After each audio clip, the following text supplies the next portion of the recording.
Welcome, dear listener. Come, sit with me a while, and let me tell you a story.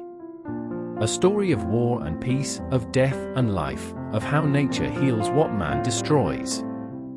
This is The Battle of Life, written by Charles Dickens in 1846, one of his beloved Christmas books. Close your eyes, and let the words carry you away. The Battle of Life, by Charles Dickens. Once upon a time, it matters little when, and in stalwart England, it matters little where, a fierce battle was fought. It was fought upon a long summer day when the waving grass was green. Many a wild flower formed by the almighty hand to be a perfumed goblet for the dew, felt its enamelled cup filled high with blood that day, and shrinking dropped. Many an insect deriving its delicate colour from harmless leaves and herbs, was stained anew that day by dying men, and marked its frightened way with an unnatural track. The painted butterfly took blood into the air upon the edges of its wings. The stream ran red. The trodden ground became a quagmire, whence, from sullen pools collected in the prints of human feet and horses' hoofs, the one prevailing hue still lowered and glimmered at the sun. Heaven keep us from a knowledge of the sights the moon beheld upon that field, when, coming up above the black line of distant rising ground, softened and blurred at the edge by trees, she rose into the sky and looked upon the plain, strewn with upturned faces that had once at mother's breast sought mother's eyes, or slumbered happily. Heaven keep us from a knowledge of the secrets whispered afterwards upon the tainted wind that blew across the scene of that day's work and that night's death and suffering. Many a lonely moon was bright upon the battleground, and many a star kept mournful watch upon it, and many a wind from every quarter of the earth blew over it, before the traces of the fight were worn away. They lurked and lingered for a long time, but survived in little things, for nature, far above the evil passions of men, soon recovered her serenity, and smiled upon the guilty battleground as she had done before, when it was innocent. The lark sang high above it, the swallows skimmed and dipped and flitted to and fro, the shadows of the flying clouds pursued each other swiftly, over grass and corn and turnip field and wood, and over roof and church spire in the nestling town among the trees, away into the bright distance on the borders of the sky and earth, where the red sunsets faded.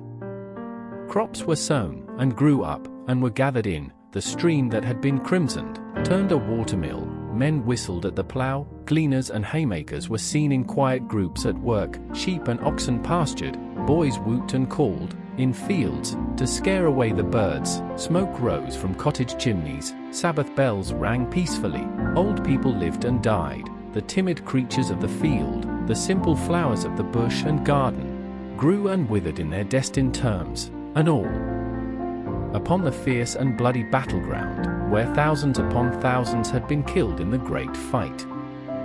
But there were deep green patches in the growing corn at first, that people looked at awfully. Year after year they reappeared, and it was known that underneath those fertile spots, heaps of men and horses lay buried, indiscriminately, enriching the ground. The husbandmen who ploughed those places, shrunk from the great worms abounding there, and the sheaves they yielded, were, for many a long year, called the battle sheaves, and set apart, and no one ever knew a battle sheaf to be among the last load at a harvest home. For a long time, every furrow that was turned, revealed some fragments of the fight. For a long time, there were wounded trees upon the battleground, and scraps of hacked and broken fence and wall, where deadly struggles had been made, and trampled parts where not a leaf or blade would grow. For a long time, no village girl would dress her hair or bosom with the sweetest flower from that field of death, and after many a year had come and gone, the berries growing there were still believed to leave too deep a stain upon the hand that plucked them. The seasons in their course, however, though they passed as lightly as the summer clouds themselves, obliterated, in the lapse of time, even these remains of the old conflict, and wore away such legendary traces of it as the neighboring people carried in their minds, until they dwindled into old wives' tales, dimly remembered round the winter fire, and waning every year. Where the wild flowers and berries had so long remained upon the stem untouched, gardens arose, and houses were built, and children played at battles on the turf.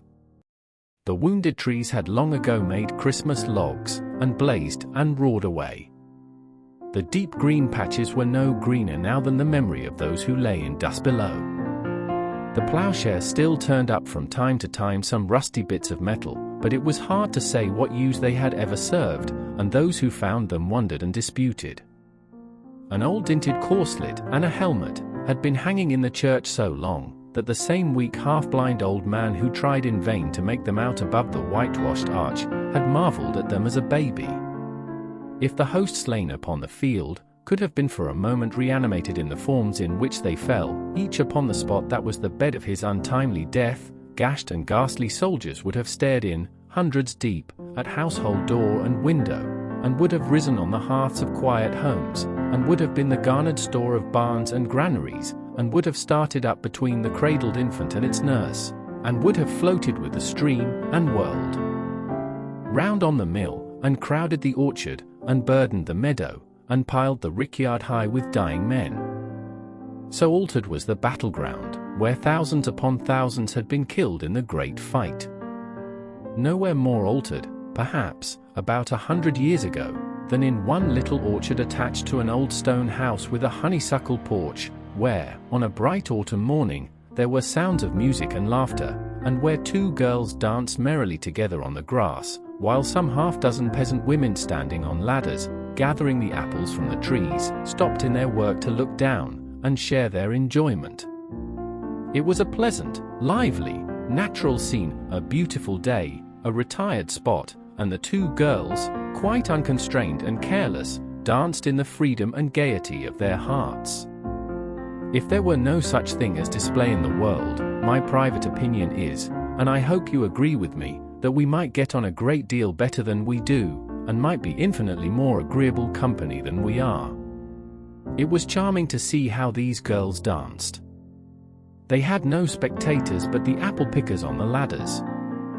They were very glad to please them, but they danced to please themselves, or at least you would have supposed so, and you could no more help admiring than they could help dancing. How they did dance! Not like opera dancers. Not at all. And not like Madame Anybody's finished pupils. Not the least. It was not quadrille dancing, nor minuet dancing, nor even contradance dancing. It was neither in the old style, nor the new style, nor the French style, nor the English style, though it may have been, by accident, a trifle in the Spanish style, which is a free and joyous one, I am told, deriving a delightful air of offhand inspiration from the chirping little castanets. As they danced among the orchard trees, and down the groves of stems and back again, and twirled each other lightly round and round, the influence of their airy motion seemed to spread and spread in the sunlighted scene, like an expanding circle in the water. Their streaming hair and fluttering skirts, the elastic grass beneath their feet, the boughs that rustled in the morning air, the flashing leaves, the speckled shadows on the soft green ground, the balmy wind that swept along the landscape, glad to turn the distant windmill, cheerily, everything between the two girls and the man and team at plough upon the ridge of land, where they showed against the sky as if they were the last things in the world, seemed dancing too. And so begins Charles Dickens' The Battle of Life, written in 1846 as the fourth of his 5 Christmas books. In this remarkable opening, Dickens paints a picture we all know too well, a battlefield, soaked in blood and sorrow.